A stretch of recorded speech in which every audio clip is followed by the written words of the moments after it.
반갑습니다.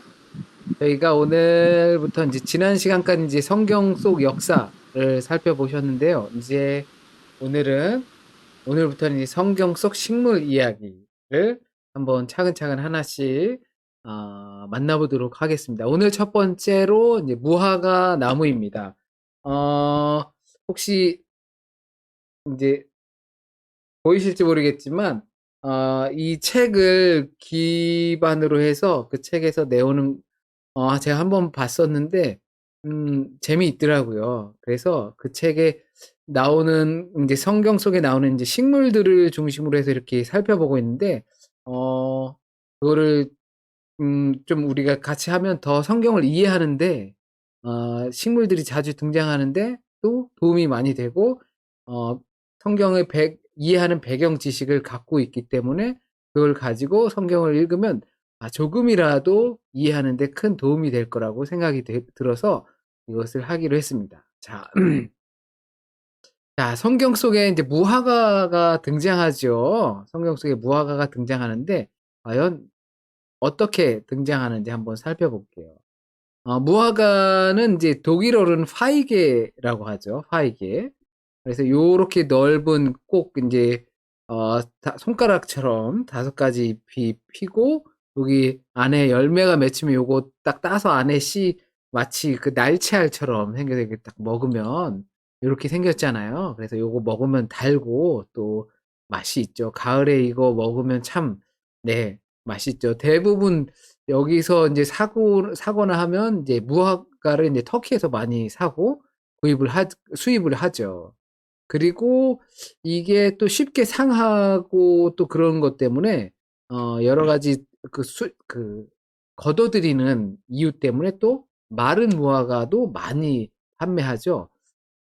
그런 마른 무화과도 있지만 이렇게 예쁘게 맛있게 생긴 무화과가 성경 속에 등장합니다. 자, 성경 속에서 이제 선지자들이나 성경에서 이 무화과를 어떻게 이렇게 거론되고 있는지를 한번 살펴보도록 하겠습니다. 이 실망스러움에 대해서 미가 선지자가 이제 재앙이로다 나여 나는 여름 과일을 딴 후와 포도를 거둔 후 같아서 먹을 포도송이가 없으며 내 마음에 사모하는 처음 익은 무화과가 없도다. 이제 여름 과일을 딴 후, 포도를 거둔 후 같아서, 그러니까 정말 뭐 먹을 것이 없는 상황이라는 것으로 이스라엘을 비유로 해서 그들에 대한 실망스러움을 하나님께서에 대한 말씀을 순종하지 않는 그 실망스러움을 보여주고 있고요. 이제 또 상심한 마음. 호세아 9장에서 보면 너희 조상들을 보기를 무화과 나무에서 처음 맺힌 첫 열매를 봄같이 하였거늘 그들이 바알볼에 가서 부끄러운 우상에 몸을 들임으로 저희가 사랑하는 우상같이 가증하여졌도다. 그들의 모습을 보고 또 상심하신 거죠. 여기서 조금 주의 깊게 보실 것이 어, 여름 여름 과일 할 때 그것이 이제 무화과, 처음 익은 무화과와 빗대어서 나오고 그 다음에 무화과 나무에서 처음 맺힌 첫 열매라는 사실을 우리가 잘 기억해 두셔야 합니다. 그리고 덧없음. 이사야가 이제 그 기름진 골짜기 꼭대기에 있는 그의 영화가 쇠잔에 가는 꽃이 여름 전에 처음 익은 무화과와 같으리니 보는 자가 그것을 보고 얼른 따서 먹으리로다. 보는 자가 그것을 얼른 따서 먹는 거죠. 여기도 여름 전이니까 뭐 봄쯤 되겠죠. 여름이 찾아오기 전에 처음 익은 무화과. 여기서도 처음 익은 무화과라는 사실을 밝히면서 그거를 누가 얼른 따먹는다라는 것을 표현하고 있습니다. 또 부끄러움을 가리는 나무로 또 무화과가 등장합니다. 창세기에서 등장하는데요.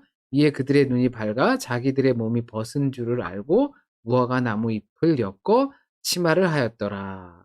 그러니까 이제 이들이 아직 그러니까 최초의 사람들이 에덴에서 떠나기 전에 선악과 열매를 먹고 나서 자신들이 부끄러워졌다는 사실을 인식하게 된 거죠. 그러면서 그 에덴 동산에 있은 그 무화과 나무의 잎을 따서 가린 거죠. 부끄러움을 가리는 나무로 등장하게 됩니다. 또 이제 치료약으로도 사용이 됩니다. 이사야에서 등장하는데 이것이 히스기야 왕의 질병을 낫게 할 때 읽어보겠습니다. 이사야서에서 이사야는 이르기를 한 뭉치 무화과를 취하여 종처에 붙이면 왕이 나으리라 하였었고 근데 이사야가 이렇게 말을 한 거죠. 어 히스기야가 죽게 생긴 병에 걸렸어요. 그래서 그 병에서 이사야가 죽을 것이다라고 말했지만 히스기야가 기도했을 때 하나님께서 이사야를 통해서 15년을 연장시켜 주셨죠. 그때 그 병을 낫게 하는 방법으로 이 무화과 나무 열매를 으깨서 무화과를 으깨서 그래서 그 종처 그러니까 어떻게 보면 종양이라든지 종기라든지 그런 게 되겠죠. 거기에 발랐다라고 하는 것입니다. 이렇게 으깨서 발라서 낫게 해 주는 역할을 해 줬더라는 것이죠. 그리고 아주 오랜 평화와 번영에 관해서도 언급을 합니다. 스가랴 만군의 여호와가 말하노라 그날에 너희가 각각 포도나무와 무화과 나무 아래로 서로 초대하리라 하셨느니라. 그 나무 아래 이제 포도나무랑 무화과 나무가 참 많이 등장하죠. 또 올리브 나무도 많이 등장하고요. 그런데 이 포도나무와 무화과 나무 대표적인 과실수잖아요.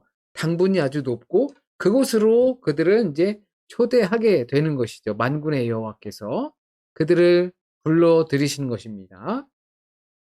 또 하나님께서 돌보셔야 한다라는 사실을 알게 해 줍니다. 예레미야는 여호와께서 말씀하시되 내가 그들을 진멸하리니 포도나무에 포도가 없을 것이며 무화과 나무에 무화과가 없을 것이며 그 잎사귀가 마를 것이라.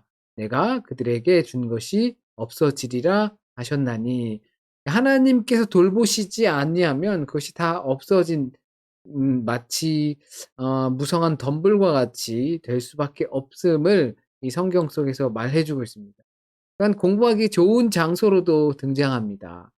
요한복음에서 나다나엘이 이르되 어떻게 나를 아시나이까 예수께서 대답하여 이르시되 빌립이 너를 부르기 전에 네가 무화과 나무 아래에 있을 때에 보았느니라라고 요한복음에서 예수께서 그 빌립이 나다나엘을 바돌로메라고도 하는 그 나다나엘에게 나사렛에서 오신 메시아를 전하려고 나다나엘에게 갔고 그 나다나엘을 불러서 같이 예수께 가보자라고 하려고 했는데 나다나엘이 그렇게 말하죠. 나사렛에서 무슨 선한 게 나겠냐라고 이렇게 말을 하게 된 것입니다.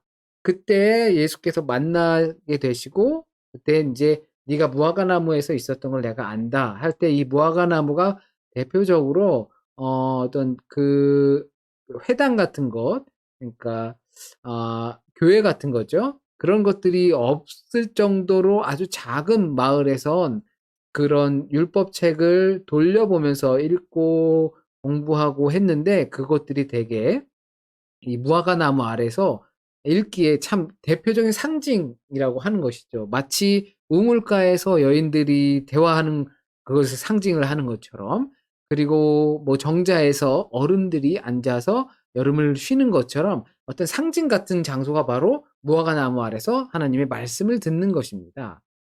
종말의 상징으로도 사용이 되었죠.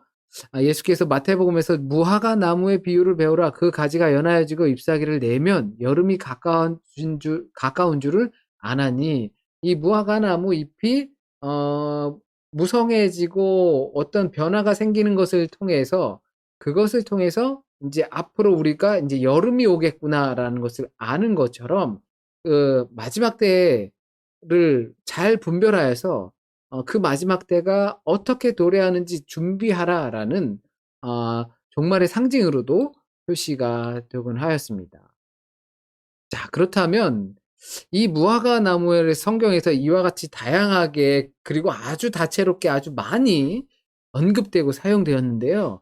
실제적인 무화과 그때 당시에 예수 당시 또는 그리고 이스라엘 아주 역사 안에 있을 때 오래전부터 그 무화과 나무는 있었던 것이죠. 그러면서 그 무화과 나무의 모습을 보면서 하나 예언의 도구로 사용하셨고 또한 상징으로 사용하셨단 말이죠. 그렇다면 그 무화과 나무가 어떤 특징을 가지고 있는지 이해를 하면 그러면 그 상징들을 더 깊이 이해할 수 있게 되리라 생각합니다. 무화과라고 하면 없을 무의 화, 꽃화자, 과실과자죠. 그냥 꽃이 없는 과실인 거예요. 꽃이 없는 나무인데 어 말이 안 되죠. 꽃이 없으면 그 열매가 맺을 수가 없잖아요. 근데 열매가 있단 말이죠. 그런데 옛날에 보통 이제 호박꽃이나 어릴 때도 저도 호박꽃을 막 그 줄기를 작대기 같은 걸로 괜히 심술 부리면서 막 따고 꺾고 막 이렇게 했거든요. 그렇게 되면 꽃이 떨어지면 그 호박도 같이 떨어지게 되는 거죠. 어떤 열매가 있다라는 것은 당연히 꽃과 함께 있는 것입니다. 그래서 꽃이 없는 것이 아니라 학자들은 그 꽃이 숨어 있다라고 표현을 합니다.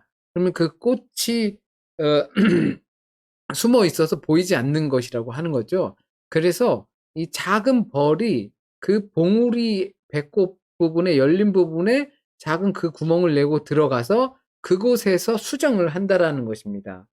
그래서 거기서 열매가 맺히는 것이 바로 이 무화과의 특징이라고 합니다. 그냥 꽃이 없는 것이 아니라 이게 숨겨져 있는 것이죠. 이거를 우리의 신앙적으로 이 무화과의 상태를 보면서 우리의 신앙적으로 생각해 보면 저와 여러분이 아 열매가 없는 것이 아니라 인제 꽃이 없을 순 있습니다.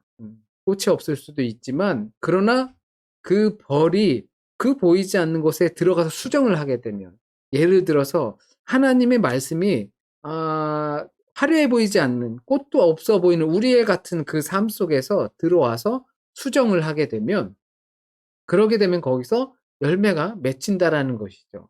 어떻게 보면 이 무화과를 보면서 사람들은 그 하나님의 말씀이 아 화려해 보이지도 않고 꽃도 없어 보이는 그곳에서 들어와서 수정을 하면 열매를 맺는 또한 정말 귀중한 달고 맛있는 그 열매를 맺는 그런 열매를 맺는 사람이 될 수 있다라는 것을 우리가 생각해 볼 수 있을 것 같습니다. 그리고 인제 무화과 이 열매는 아까 성경에서 여러 차례 선지서들을 통해서 보셨던 것처럼 첫 여름 전에 처음 익은 열매라는 표현이 아주 자주 등장하죠. 그래서 이 첫 무화과 열매를 히브리어로는 파게라고 한다고 합니다. 그리고 그다음에 열리는 열매 계속해서 여러 번 열매가 맺히는데 여름이 오기 전에 첫 열매가 맺힐 때 그것은 파게라고 하고 독일어에서도 발음이 비슷하잖아요. 그것을 그대로 따온 것입니다. 그리고 일반적으로 그다음에 나는 열매는 테나라고 부른다고 합니다. 그리고 그 무화과의 열매가 맺는 시기는 바로 첫 열매 여름 전 6 월절 무렵에 처음으로 열매가 맺히기 시작한다고 합니다. 늦은 봄으로 시작하는 것이죠. 첫 무화과인 파게가 열리고 그다음에 가을까지 계속해서 열매가 맺히는 겁니다. 그 열매를 테나라고 하는 것이고요. 자, 그래서 성경에 등장하는 베다니 벳바게. 이 베다니 벳바게가 무화과 마을을 뜻합니다. 이 벳다니라는 것은 성경에서 벳이라고 하는 것은 집을 뜻해요. 베델, 하나님의 집. 벳레헴, 빵집. 그리고 벳바게, 바게가 이제 히브리어를 그리스어로 음역하면서 이게 벳바게로 됐지만 벳파게라고 히브리어로 읽히는 것입니다. 그래서 파게, 무화과 열매가 있는 마을 이렇게 이해하시면 됩니다. 그래서 베다니 벳바게라고 하는 그 지역은 무화과가 이제 소위 말하는 특산물이 되는 거죠. 그런데 우리가 성경을 읽다 보면 이해하기 조금 어려운 예수님의 저주가 등장하죠. 어 이 "무화과 나무 열매가 없다."라고 하고서 그것이 이제 말라 죽게 되는 상징을 보여주십니다.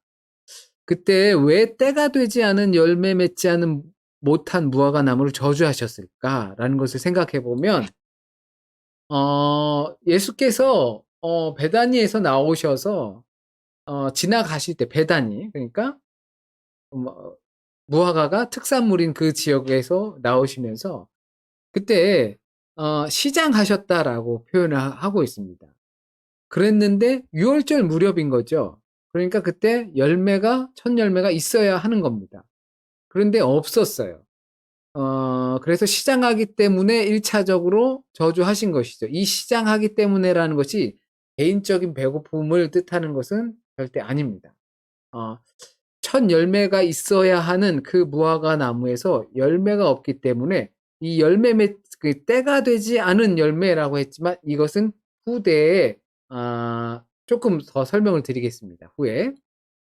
그리고 자신의 임박한 자신의 죽음 때문에도 충분히 그 무화과 나무를 저주했을 수도 있겠죠. 신학적으로는 인간의 예수로서 그것을 극복하지 못했다 뭐 이런 식으로 표현하기도 합니다. 자, 이제 저주하신 이유에 대해선 무화과로서의 이스라엘을 생각을 해야 합니다.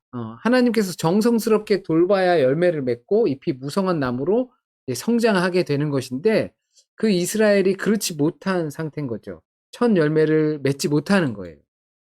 그래서 말씀이 이스라엘 안에 수정되지 않은 거예요. 그러니까 첫 열매를 맺기 위해선 꽃이 보이진 않지만 그 꽃 속에 내가 화려한 것이 중요한 것이 아니라 그 안에 말씀이 들어와서 그러니까 벌이 수정을 시켜야 되는데 들어오지 않고 수정하지 않고 받아들이지 않은 것이죠. 그렇기 때문에 열매가 없었던 거예요. 그리고 첫 열매의 무화과는 작기 때문에 그 열매를 따줘야 한다고 합니다. 그래서 그걸 따줘야 그 후에 진짜 열리는 열매 가을로 갈수록 점점 더 맛있는 굵은 무화과로 자라게 되는 것이죠. 그런데 그 열매가 없었던 것입니다. 때로는 이런 것들을 그 농장 주인들이 그것을 일꾼을 쓰든 뭘 하든 해서 그것을 다 따줘야 되는데 더 좋은 열매를 맺기 위해선 따줘야 되는 거죠. 그런데 그것을 좀 수고를 덜어주기 위해서 지나가는 행인 아니면 약한 가난한 이들이 그 파게 첫 열매는 따먹어도 되는 겁니다. 그게 허락된 거예요. 서리가 아니라. 이렇게 생각해 보면 예수께서 시장하실 때 그 베다니를 나오시면서 첫 열매 배고픈 이들을 위해서 그리고 나중에 큰 열매를 위해서 따주어야 하는 그 무화과가 없었던 겁니다. 파괴가 없었던 거죠. 그렇게 없으면 어떻게 돼요? 가난한 이들이 먹을 것이 없게 되는 거예요. 왜 그러냐 하면 이제 그 파괴, 무화과의 첫 열매를 시점으로 열매들이 시작되는 거거든요. 그리고 그 전까진 옛날 우리처럼 보릿고개, 먹을 것들이 없는 시점이에요. 그러니까 달고 그 과실이 없는 시점이거든요. 이 첫 무화과가 첫 과실의 시작이에요. 그러면서 그것들로 지친 육체나 이런 것들을 에너지를 북돋아 줄 수 있는 좋은 열매라는 거죠. 그런데 그 많은 사람들이 기다리고 또 가난한 사람들이 힘없는 사람들이 그것을 먹고 힘을 내야 되는데 그게 없었던 거예요. 그렇기 때문에 예수께서 그 때가 되지 않았지만 첫 열매가 없는 그리고 가난한 이들을 위해서 주어져야 하는 그 열매가 없는 무화과를 이스라엘로 상징하여서 저주하게 된 것입니다. 괜히 애꿎게 나 배고픈데 먹을 게 없네. 에이 몹쓸 것 하면서 무화과 나무가 마르게 된 것이 아니라는 것입니다. 네, 12월부터 인제 아무것도 없다가 인제 공짜 파괴가 식량이 되는데 그러지 못한 것이죠. 6월절 무렵 열매가 없는 무화과 나무는 가을에는 인제 열매를 맺지 못하게 되는 것입니다. 그러면 우리가 이 시점에서 생각해 볼 것이 있습니다. 예수께서는 이제 첫 열매 무화과라는 것들에 대해서 성경에서도 많이 사용을 하면서 그 무화과를 보면서 상징적으로 우리에게 많은 것들을 이야기를 하셨지만 예수께서 대표적으로 그 무화과를 저주하시고 그 모습을 보여주시면서 우리가 이해가 안 되는 부분이 충분히 있었을 수도 있지만 이것이 무화과의 특징을 알아가고 그리고 그 무화과가 당대에 어떤 역할을 했는지를 알게 되면 그것이 열매를 어떻게 맺고 왜 열매가 꼭 필요한 것인지라는 것을 알게 되면 주님의 마음을 이해할 수 있게 되는 것이죠. 만약에 우리가 그리스도인이라면 우리도 비록 화려하진 않을 수 있겠지요. 꽃이 피지 못한 상태로 보일 수도 있을 겁니다. 그러나 우리 가운데 하나님께서 수정시켜 주시면 열매를 맺게 되는 것입니다. 이뻐 보이지 않아도 열매를 맺게 되는 것이죠. 그러면 이 무화과 나무를 우리가 보면서 우리에게 열매라는 어떤 것이 열매인가를 좀 한번쯤 생각해 보셨으면 좋겠습니다. 나에게 음 그 무화과와 같은 열매는 과연 어떤 것인가? 첫 열매, 비록 작고 보잘것없고 그렇지만 그것들이 가난한 이들에게 오랫동안 굶주린 이들에게 그것을 따 먹음으로 인해서 먹을 것이 생기고 에너지, 소생의 것들이 생기는 그런 열매. 나에게는 어떤 것이 있는가라는 것을 생각해 봤으면 좋겠습니다. 또한 내가 그 열매를 맺으려면 어떻게 할 것인가? 어떻게 해야 그 무화과의 첫 열매와 같은 그런 열매의 삶을 살 수 있을 것인가를 이 무화과 나무 그리고 예수께서 보여주신 그 무화과 나무에 대한 저주의 비유, 저주의 사건들을 보시면서 우리가 생각할 수 있는 시간이 되었으면 좋겠습니다. 오늘 성경 속 식물 이야기 첫 번째로 이 무화과 나무 이야기를 함께 보셨습니다. 또 각자가 느끼시는 바가 다르실 텐데요. 우리 마이크랑 화면 켜시고 같이 나눔의 시간을 갖도록 하겠습니다.